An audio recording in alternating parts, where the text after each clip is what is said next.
আচ্ছা মুস্তাকিন ভাই, তোমার একটা কাহিনী শোনাও তো। কাহিনী শোনাবো, একটা বহুত বড় কাহিনী হয়েছে। আচ্ছা বলো শুনি। রাখিবুল কেলা গেছিলি ডায়মন্ডে ঘুরতে। হুম। সেখানে দুজন বসে আছি, হুম। বসে বসে বাদাম খাচ্ছি। হুম। এবং সাইড থেকে একটা জাহাজ যাচ্ছে।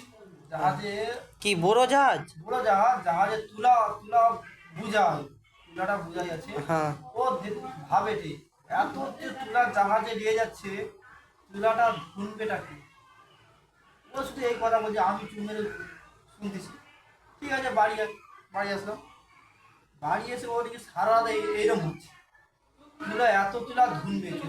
বলছে এত তুলা ধুনবে কে? আর কিছু কথা বলেনি, খাইনি, হ্যাঁ। সারা রাত খাইনি, এই কথা যদি বলতে যাচ্ছি।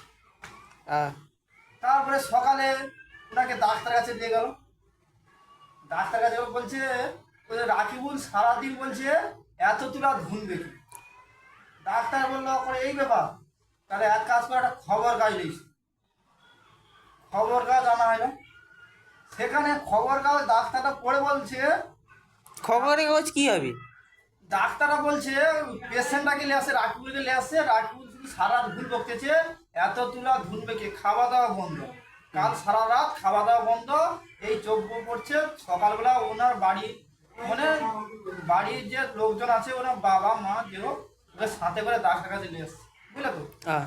ডাক্তার বলছে এই ব্যাপার, তাহলে একটা খবর কাগজ এসো। 2 টাকা দিল, খবর কাগজটা আনা হলো।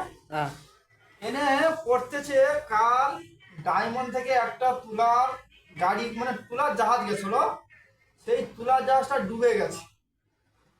রাকিবুলের সামনে এরকম পড়তেছে, তখন হ্যাঁ। রাকিবুল বলছে তাহলে ঠিক হয়ে গেছে, ডুবে গেলে ঠিক হয়েছে, আর তুলাটা মানে কি ধুনতে আর হলো না।